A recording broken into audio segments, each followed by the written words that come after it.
तो अस्सलाम वालेकुम स्टूडेंट्स, मैं हूं ज़फ़र इकबाल और आप देख रहे हैं चार स्टूडियो। बच्चों, आज हम स्टडी करने लगे हैं फ्रेंडलिश एडजॉर्प्शन आइसोथर्म को।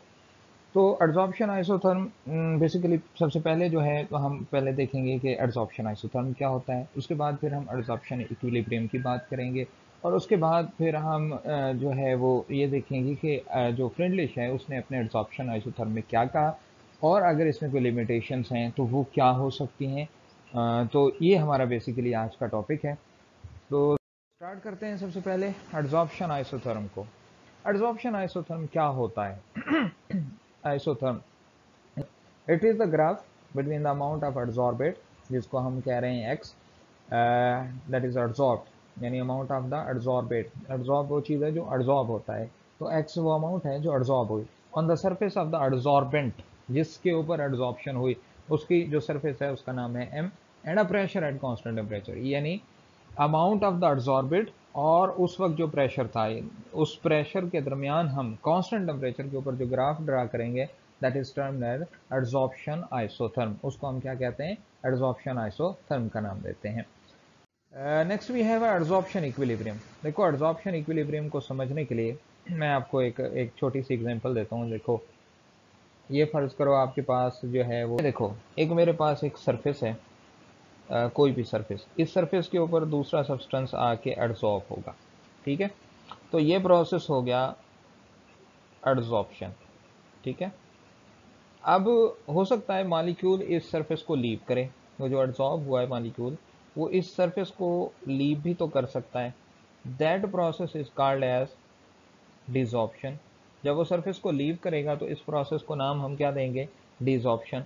अब अगर एडजॉर्प्शन भी हो रही होगी, डिसॉर्प्शन होगी, सरफेस के मॉलिक्यूल्स लीव करेंगे, जगह बनेगी, और यानी कि डिसॉर्प्शन होगी और फिर दोबारा से एडजॉर्प्शन होगी। अगर ये दोनों चीज़ें एक ही रेट पे हो रही हूँ, adsorption is equal to desorption, adsorption अगर डिसॉर्प्शन के बराबर हो जाए, ठीक है, तो इसको हम क्या कहेंगे? इसको हम बच्चों नाम देंगे एडजॉर्प्शन इक्विलिब्रियम का, यानी rate of adsorption is equal to the rate of desorption. Rate of adsorption desorption के बराबर हो गया तो इसको हम एडजॉर्प्शन इक्विलिब्रियम का नाम दे सकते हैं। यहाँ पे आप देखें एडजॉर्प्शन या एसोथर्म है, जिसमें हमने क्या किया? Adsorbate, mass of the adsorbate M और उसके प्रेशर पी के दरमियान हमने कांस्टेंट टेम्परेचर के ऊपर एक जो है वो ग्राफ बनाया। अगर आप इस पे गौर करें तो आप ये देख रहे हैं कि जैसे जैसे प्रेशर बढ़ता जा रहा है, यानी शुरू में जब प्रेशर बढ़ना स्टार्ट करता है, सरफेस के ऊपर मॉलिक्यूल ज़्यादा एडजॉर्ब होते हैं, लेकिन जैसे जैसे प्रेशर बढ़ना शुरू होता है मज़ीद एडजॉर्प्शन नहीं होती है। इस तरफ को अगर आप गौर करें, ये ग्राफ जो है ये इस तरफ को आप देख सकते हैं कि ये कांस्टेंट हो गया इस तरफ को, वैल्यू यानी कि एडजॉर्प्शन की वैल्यू बढ़ती है, लेकिन फिर जैसे प्रेशर बढ़ता गया एडजॉर्प्शन जो है वो कांस्टेंट हो गई। इस केस में ऊपर वाले ग्राफ में देख लें या नीचे वाले ग्राफ में देख लें कि जब आपका प्रेशर जो है वो आप कांस्टेंट सॉरी प्रेशर आप बढ़ाना शुरू करते हैं तो एडजॉर्प्शन, जिसे हम कहते हैं कि एडजॉर्प्शन प्रेशर बढ़ाने से बढ़ती है। ठीक है, लेकिन एक वक्त ऐसा भी आता है कि एडजॉर्प्शन जो है वो प्रेशर जितना मर्जी बढ़ा लें एडजॉर्प्शन बढ़ती नहीं है, बल्कि वो क्या होती जाती है? कांस्टेंट हो जाती है, जो कि आप इस ग्राफ के अंदर देख सकते हैं।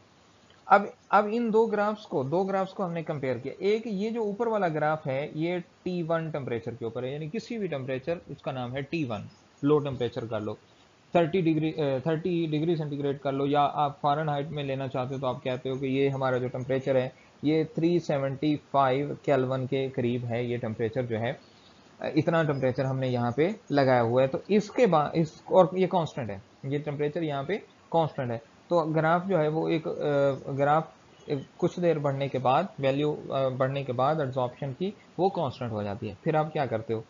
आप T2 ले आते हो, टेम्परेचर बढ़ा देते हो। टेम्परेचर बढ़ाने से ऊपर वाले ग्राफ के मुकाबले में नीचे वाली जो वैल्यू है, यानी ये जो कर्व है ऊपर वाली कर्व के मुकाबले में नीचे वाली कर्व नीचे आ जाती है। ये तो T1 is less than T2 और T2 जाहिर है आपको पता ही है T2 T1 से बड़ा है।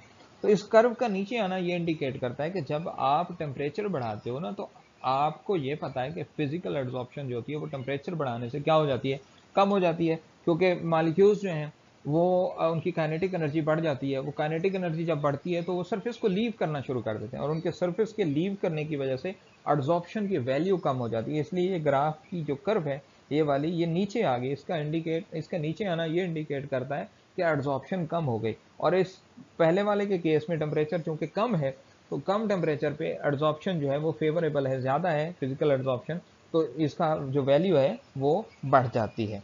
तो ये दो कंपैरिजन भी हो गया है डिफरेंट टेम्परेचर्स, और ये भी आपको पता चल गया कि जब आप प्रेशर बढ़ाते हैं तो एड्जॉर्प्शन बढ़ती है, ये बात सही है। लेकिन एक खास लिमिट के बाद, एक खास प्रेशर के बाद जितना मर्जी प्रेशर बढ़ाते जाएं एड्जॉर्प्शन नहीं बढ़ती, बल्कि वो क्या हो जाती है, वो कांस्टेंट हो जाती है। ये आपको एड्जॉर्प्शन आइसोथर्म से पता चल गया। अब ये वाली जो चीज है ये आपको बहुत काम आने वाली है जब आप फ्रेंडलिश एड्जॉर्प्शन आइसोथर्म को देखेंगे। इससे आपको बहुत ज्यादा जो है वो मदद मिलेगी। बेसिक एड्जॉर्प्शन आइसोथर्म जो आपको मैंने बातें की, अगर आप उनको गौर करें, एड्जॉर्प्शन इक्विलिब्रियम में या एड्जॉर्प्शन आइसोथर्म में मैंने जो बात की, मैंने कहा कि एड्जॉर्बेट और एड्जॉर्बेंट मिले, और प्रोसेस का नाम क्या है, एड्जॉर्प्शन। ठीक है, एड्जॉर्प्शन हो गई, हमारा प्रोडक्ट बन गया। लेकिन साथ में क्या हो रही है, जब इक्विलिब्रियम का केस है, डिसॉर्प्शन होती है, तो एड्जॉर्बेट और एड्जॉर्बेंट जो है वो एक दूसरे से अलहदा भी हो जाते हैं। तो ये हमारे पास बेसिक एड्जॉर्प्शन आइसोथर्म आ गया।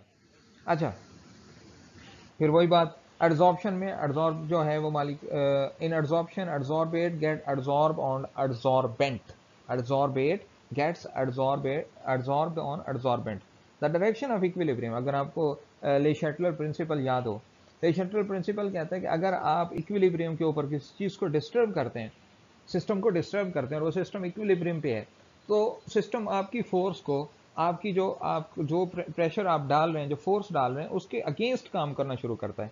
तो अगर आप यहाँ पे भी देखें, अगर आप प्रेशर अप्लाई करते हैं तो सिस्टम इक्विलिब्रियम पे अपनी डायरेक्शन को इस तरह से चेंज करता है कि वो इक्विलिब्रियम जो प्रेशर का इफेक्ट है, जो आप फोर्स अप्लाई कर रहे हैं उसके effect pressure to the equilibrium system, equilibrium system के ऊपर जब प्रेशर बढ़ता है, the equilibrium will shift in direction. तो इक्विलिब्रियम उस डायरेक्शन को हो जाता है where the number of molecules decreases, जिधर को मॉलिक्यूल्स नंबर डिक्रीज करेंगे। तो आपको पता है नंबर ऑफ मॉलिक्यूल्स डिक्रीज किधर कर रहे होंगे, अगर ए रिएक्टेंट हो और वो प्रोडक्ट में जा रहा है, तो नंबर ऑफ मॉलिक्यूल्स प्रोडक्ट की तरफ जाएंगे, तो तभी मतलब कि इसके नंबर ऑफ मॉलिक्यूल्स डिक्रीज करेंगे। इसका मतलब the forward direction will be favoured. तो यहाँ पे फॉरवर्ड डायरेक्शन जो है वो होना शुरू हो जाएगा, वो फेवर करेगा। तो सिस्टम जो है वो इक्विलिब्रियम की तरफ, मतलब इक्विलिब्रियम इस तरह से, अगर आप इक्विलिब्रियम को डिस्टर्ब करते हैं तो सिस्टम इस तरह से शिफ्ट होगा कि वो क्या करे कि फोर्स को, जो इफेक्ट है फोर्स का, उसको नलीफाई कर सके। नेक्स्ट हमारे पास है, अब हम आते हैं एड्जॉर्प्शन, फ्रेंडलिश एड्जॉर्प्शन आइसोथर्म को। तो मैंने आपको एड्जॉर्प्शन इक्विलिब्रियम भी बता दिया, आपको मैंने बता दिया कि एड्जॉर्प्शन आइसोथर्म होता क्या है, और जब आप प्रेशर बढ़ाते हैं तो उसके ऊपर क्या होना शुरू हो जाता है। तो जब हमने ये पढ़ा था कि एड्जॉर्प्शन, प्रेशर, फिजिकल एड्जॉर्प्शन की पर्टिकुलर केस में बात करूंगा, कि फिजिकल एड्जॉर्प्शन में जब आप प्रेशर बढ़ाते हैं तो एड्जॉर्प्शन ज्यादा होती है, क्योंकि आप मॉलिक्यूल्स को खींच के, उन पे फोर्स लगा के, उनको मजबूर करके एक दूसरे के करीब लाते हैं। तो इस बात को, इंपेरिकल रिलेशनशिप है फ्रेंडलिश का, तो उसने इस बात को यूज किया कि जब आप फोर्स बढ़ाते हैं, जब आप प्रेशर लगाते हैं, तो एड्जॉर्प्शन बढ़ती है। उसने इस बात को क्वांटिटी ऑफ गैस एड्जॉर्ब्ड, अब यहां देखें, quantity of gas adsorb by unit mass, ये यूनिट मास को आप ध्यान से देखें। यानी इस तरह से है कि अगर आपके पास ये वाले एक सब्सटेंस है, ये एक बुलाक है, इसका मास m है, इसके ऊपर आप एक गैस जो है वो एड्जॉर्ब करते हैं, x amount of the gas इसके ऊपर एड्जॉर्ब होती है। तो क्या कर रहे हैं आप, यूनिट मास के ऊपर क्या कर रहे हैं, यूनिट मास ऑफ सब्सटेंस के ऊपर x amount of the gas adsorb हो रही है, इसलिए इसने कहा adsorption of quantity of gas adsorb by unit mass of the solid adsorbent with pressure, pressure के साथ फिर वो वैल्यू जो है वो बढ़ती जाती है। ये फ्रेंडलिश का ख्याल है। Equation is known as the Freundlich adsorption isotherm और फ्रेंडलिश एड्जॉर्प्शन इक्वेशन। ये सिंपली हम इसको फ्रेंडलिश जो है वो आइसोथर्म भी बोल सकते हैं। तो ये क्या है, x over m is equal to k p की पावर 1 ओवर n, ये उसका फुल रिलेशनशिप है। लेकिन अगर आप सिर्फ इस बात को इस्तेमाल करें कि सिर्फ इस पॉइंट को आप जहन में रखें कि एड्जॉर्प्शन प्रेशर बढ़ाने से बढ़ती है, इसका मतलब ये है कि x amount of the gas adsorb हो रही है ना, is directly proportional to the pressure. समझ आ गई बात की। x is directly proportional to the pressure, यानी जो गैस की एब्जॉर्प्शन हो रही है, x amount of the gas जो एब्जॉर्ब हो रही है वो प्रेशर बढ़ाने से बढ़ती है। अगर हम इसका ग्राफ ड्रा करें x अमाउंट और प्रेशर के दरमियान, तो हमें पता चला ये डायरेक्ट है। इसका मतलब ये है कि कुछ इस तरह का ग्राफ बनेगा कि जब हम क्या करते हैं, गैस को एब्जॉर्ब करते हैं, तो जितनी एब्जॉर्प्शन होगी, जब प्रेशर बढ़ता है तो उतनी एब्जॉर्प्शन बढ़ जाएगी। कुछ इस तरह का ग्राफ हमारे जहन में आता है। लेकिन एब्जॉर्प्शन आइसोथर्म में हमने देखा कि ऐसा नहीं होता, बढ़ाने से बढ़ती है लेकिन एक लिमिटेड हद तक। यानी जब हमने इसका ग्राफ ड्रा करके देखा ओरिजिनली x ओवर m के दरमियान, x ओवर m के दरमियान यानी यूनिट मास के ऊपर जो एब्जॉर्प्शन हो रही है और प्रेशर के दरमियान ग्राफ ड्रा करके देखा, तो वो कुछ इस तरह का ग्राफ आ रहा था। यानी वो इंडिकेट करता था कि वैल्यू बढ़ती है लेकिन up to a certain level, यानी प्रेशर बढ़ाने से अमाउंट ऑफ द एब्जॉर्प्शन बढ़ती है लेकिन up to a certain level, और उसके बाद ये बिल्कुल कांस्टेंट हो जाती है। इस पॉइंट को हम कहते हैं सैचुरेशन पॉइंट या सैचुरेशन प्रेशर। तो का एब्जॉर्प्शन बढ़ती है जब प्रेशर बढ़ता है ऑन ए सरफेस, ठीक है। तो ये relation up to a limited value तो ठीक है। तो लेकिन जब प्रेशर बहुत ज़्यादा बढ़ जाता है तो ऐसा नहीं होता। ऐसा क्यों नहीं होता? गैस को तो प्रेशर को जब बढ़ते हैं तो एब्जॉर्प्शन को बढ़ना चाहिए। इसलिए नहीं होता कि जो सरफेस आप यूज़ कर रहे हैं, जो बुलाक आप यूज़ कर रहे हैं, लाइक दिस, अगर आपने ये वाला बुलाक इस्तेमाल किया है, ये वाला, तो इसकी जो एब्जॉर्प्शन की साइड्स हैं वो ख़त्म हो जाएंगी। तो जब एब्जॉर्प्शन साइड ही ख़त्म हो जाएंगी तो फिर एब्जॉर्प्शन कहाँ होगी? नहीं हो सकेगी। इसलिए हम कहते हैं कि Freundlich absorption correctly establish the relationship at low pressure value. Low pressure value के ऊपर तो इसका जो रिलेशन है वो बहुत अच्छा है। It fail to predict the value of absorption at higher pressure, लेकिन हायर प्रेशर के ऊपर जो है ये जो है वो सही तरह से प्रिडिक्शन नहीं कर पाता। इसका मतलब ये है, अब मैंने आपको बताना था कि ये 1 ओवर n कहाँ से आया। बेसिकली ये सारी बातों का मतलब सिर्फ 1 ओवर n लिखना था कि जब हम कहते हैं, जब उसने कहा कि x over m is directly proportional to p, और जब ग्राफ ड्रा किया गया तो ऐसा नहीं हुआ, यानी amount of absorption is not directly proportional up to a limited level, make it clear, limited pressure level तक तो ये डायरेक्ट है, लेकिन उसके बाद ये डायरेक्ट नहीं है। तो इसने इस बात को ख़त्म करने के लिए कि मतलब P की वैल्यू 1 नहीं है, P की वैल्यू यानी 1 होने का मतलब ये सिर्फ प्रेशर पे डिपेंड कर रहा है। तो इसका मतलब मेयरली ये प्रेशर पे डिपेंड, ओवरऑल प्रेशर के ऊपर डिपेंड नहीं कर रहा।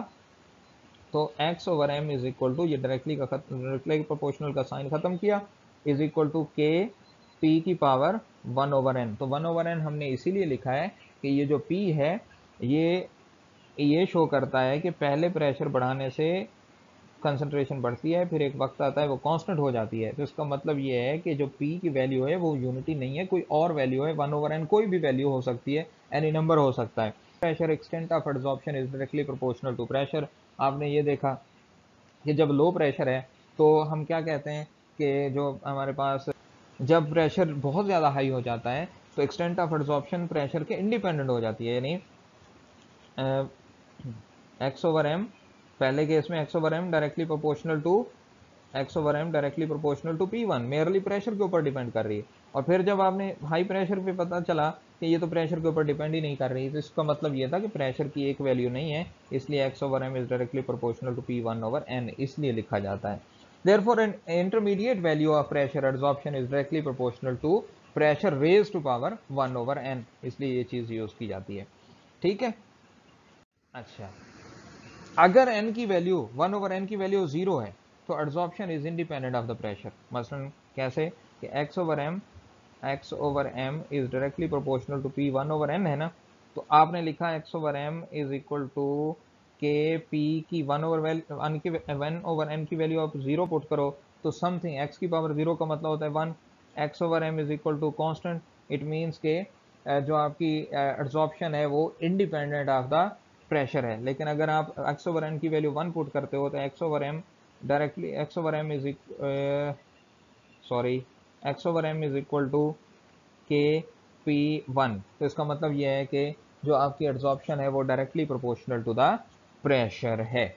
इस नतीजे पे पहुंचे कि at high pressure a stage is reached when all the sides are occupied, सारी साइड्स खत्म हो जाएंगी, and further increase in pressure does not cause any difference in absorption process. तो मज़ीद जो प्रेशर में आप इंक्रीज़ करेंगे वो एडजॉर्प्शन प्रोसेस में कोई चेंज नहीं लाएगा। At high pressure adsorption is independent of the pressure. तो इसका मतलब is purely an empirical and has no theoretical basis. इस बुनियाद पे कि एडजॉर्प्शन प्रेशर बढ़ाने से बढ़ती है, उसको यूज़ करते हुए एक एम्पिरिकल रिलेशनशिप बनाया गया, ठीक है, और उसकी कोई बेसिस नहीं है। Equation is valid only a certain pressure. तो बात जो थी एक ख़ास हद तक तो ठीक थी कि जब आप प्रेशर बढ़ाते हैं तो एडजॉर्प्शन बढ़ती है, लेकिन जब आपकी जो है वो एडजॉर्प्शन साइड्स ही ख़त्म हो जाती हैं तो फिर क्या होता है कि ये इक्वेशन वैलिड नहीं रहती। और कांस्टेंट के और एन के बारे में आपने लिखा कि ये कांस्टेंट्स हैं, लेकिन इनकी जो वैल्यूज़ हैं वो डिपेंड कर रही होती है नेचर ऑफ द गैस और टेम्परेचर के ऊपर। तो जब इनमें से कोई चीज़ चेंज होती है, टेम्परेचर फ्लैक्चुएट करता है, तो एन और के की वैल्यू भी कांस्टेंट नहीं रहती। फ्रेंडलिश एडजॉर्प्शन आइसोथर्म जो है वो हाई कंसंट्रेशन के ऊपर भी सही तरह से एक्सप्लेनेशन जो है वो एडजॉर्प्शन आइसोथर्म को एक्सप्लेन नहीं कर पाता। So Freundlich adsorption isotherm at high concentration भी फेल हो जाता है। जो कुछ पढ़ा उसको अगर हम सम अप करें सीधे सीधे बहुत ही सिंपल अल्फाज में अगर हम इसको सम अप करें कि सरफेस जो होती है एडजॉर्बेंट की जो सरफेस होती है वो बहुत लिमिटेड सी होती है, उसके ऊपर बहुत थोड़ी जगह होती है। अगर हम ये कहते हैं कि प्रेशर बढ़ाने से एडजॉर्प्शन बढ़ती है तो उसका मतलब ये है कि बहुत बड़ी सरफेस है। सरफेस जब थोड़ी है तो एक्टिव साइड्स जो हैं वो वैकेंसीज जो हैं वो ख़त्म हो जाएंगी, और जब वैकेंसीज ख़त्म होंगी तो इसका मतलब ये होगा कि हमारे पास लिमिटेड नंबर ऑफ द जो है वो वैकेंसीज अवेलेबल हैं।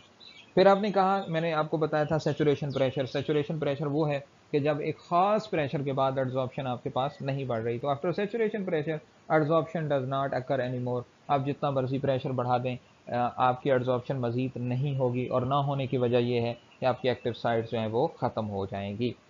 अगली बात ये, at high pressure a stage is reached when all the sides are occupied and further increase in pressure does not cause any difference in the adsorption process। ये बात भी दोबारा रिपीट हो रही है कि एड्जॉर्प्शन जब नहीं होगी तो आपका जो एड्जॉर्प्शन प्रोसेस है उसमें कोई डिफरेंस नहीं होगा जब आप प्रेशर बहुत ज़्यादा बढ़ा देंगे। तो इसको अगर हम ये कहें कि at high pressure adsorption is independent of the pressure, तो ये गलत ना होगा। तो ये था आपका फ्रेंडलिश एड्जॉर्प्शन आइसोथर्म। उम्मीद करता हूँ कि आपको ये बेहतर तरीके से समझ आ गया होगा। आप समझते हैं कि आपको इससे समझ कुछ आई है, और आप समझते हैं कि हमारी जो है वो हौसला अफजाई बनती है, तो चैनल को जो है वो सब्सक्राइब आप ज़रूर कर लीजिएगा। Thank you very much ji.